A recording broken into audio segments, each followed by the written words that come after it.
Je viens de finir une 30 minutes de yoga. Maintenant, ça sera un autre type d'exercice. J'ai trouvé ça l'autre jour sur Insta. Je ne sais pas encore si c'est effectif ou pas. En gros, c'est les exercices pour les jambes paresseux, comme mademoiselle qui est ici. Donc maintenant, on va essayer ensemble. C'est pour travailler les mollets, les abdos, les fesses et les cuisses aussi.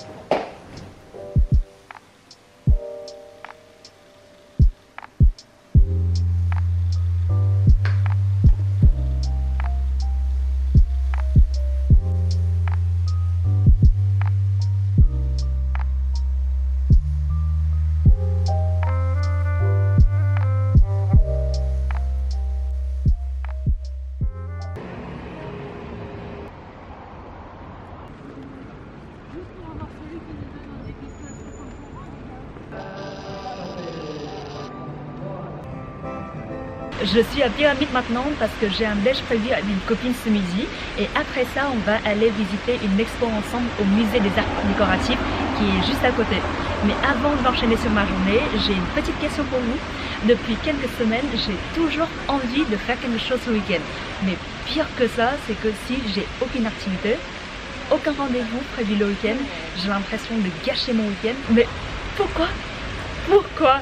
Parce qu'il n'y a rien de mal de passer un week-end tranquille dans le canapé chez soi, regarder une petite série Netflix ou manger quelque chose. Est-ce que c'est le fait que je suis restée en confinement beaucoup trop longtemps? Donc maintenant, vu que tout est réouvert, j'ai cette pression d'être toujours occupée, de faire quelque chose et sans rester chez moi.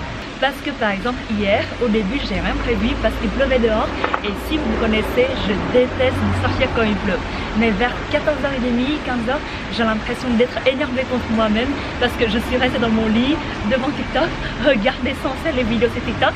Donc j'ai enfin décidé de sortir pour faire quelques friperies et ensuite visiter une boutique de déco.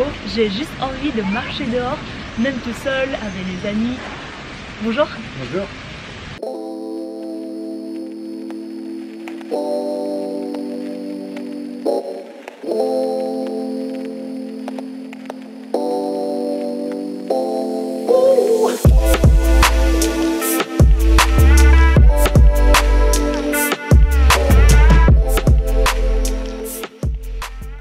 L'expo qu'on visite aujourd'hui avec ma copine s'appelle Luxe, qui nous embarque dans un voyage à travers le temps et la géographie avec plus de 100 pièces d'exception, de l'art de déco, des bijoux aux accessoires et vêtements.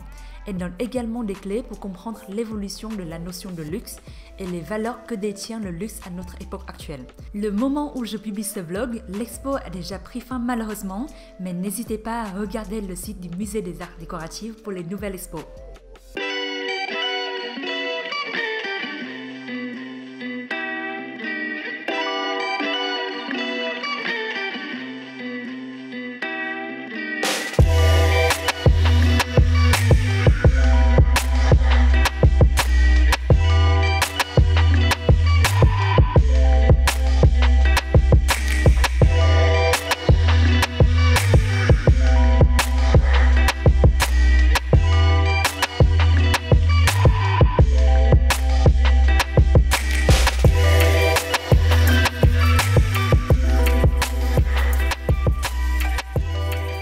Alors, il y a un secret que je ne vous ai pas dévoilé ce matin.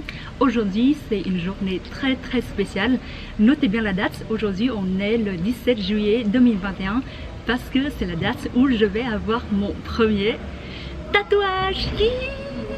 En vrai, c'est un projet que je voudrais faire depuis assez longtemps. Je pense que c'est 2-3 ans maintenant, mais c'est seulement à cette année que j'ai vraiment une idée concrète de ce que je veux me faire tatouer.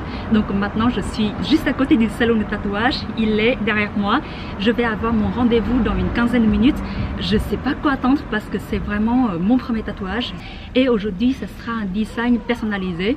Ça veut dire que je vais donner mon idée et après ils vont dessiner un dessin à mon goût. Je pense pas qu'on peut filmer beaucoup dans le salon de tatouage, donc je vais vous expliquer un peu le process après le rendez-vous. Ok, maintenant c'est parti. Croisons les doigts que ça va bien se passer. Jean-André, Terli et tous ceux qui travaillent au Bonjour Tattoo Club étaient trop sympas, donc j'ai pu enfin filmer pendant toute la durée de ma séance. Terli, mon tatoueur, m'a même demandé au début si je voulais changer l'emplacement de ma caméra au fur et à mesure pour avoir plus de plans pour mon vlog. Vraiment trop gentil. Je les ai contactés au début du mois de mars 2021, après avoir vu les œuvres qu'ils ont réalisées. Entre les confinements, la fermeture des salons de tatouage, mon rendez-vous a été fixé en juillet. On a commencé la séance avec Jean-André qui transformait mon idée en dessin, discutait avec moi sur les détails du design, la zone sur laquelle je souhaitais me faire tatouer et la taille que je voulais.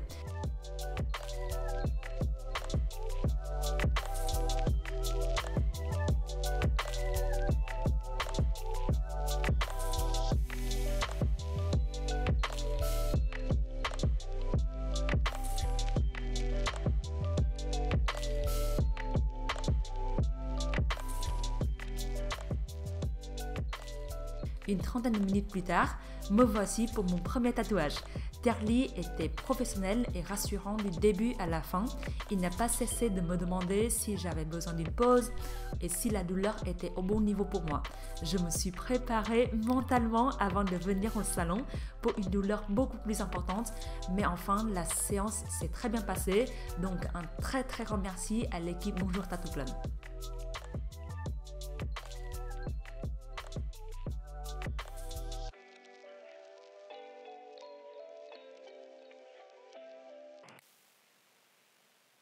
C'est dimanche les amis. Hier c'était vraiment la journée où j'ai décidé qu'il faut absolument que je torture mes bras à fond, parce que après avoir quitté le salon de tatouage avec mon bras droit bien tatoué, avec Koï, on est allé à un centre de vaccination pour recevoir notre première dose de vaccin. C'était plutôt rapide, on faisait la queue pendant 2-3 minutes. Après on recevait notre dose, on est allé assis à une petite chaise à côté pendant une quinzaine de minutes avant de recevoir notre attestation pour la première dose. Au début ça va, mais après hier soir j'avais trop du mal à dormir parce que j'ai l'habitude de dormir sur ce côté, sauf que ce côté c'est vraiment le bras où j'ai reçu la dose de vaccin. C'était plutôt une nuit qui est un peu dure, mais ce matin ça va, je crois. Je pense que ça va de mieux en mieux au fur et à mesure de la journée. On verra pour demain, mais je pense que ça va aller pour ces doses. Maintenant, je suis en train d'attendre Koï qui est juste en face pour finir son sandwich et après on va aller voir Black Widow au MK2 Bibliothèque qui a une quinzaine de minutes de métro ici. La dernière fois qu'on est allé à un cinéma, je pense que ça date de octobre 2020, on est allé regarder Tenet qui était pas mal aussi. Bon, j'ai compris 50%, 60% du film et après on a dû regarder les vidéos d'explication en ligne et cette fois-ci on sera de retour avec un film Marvel.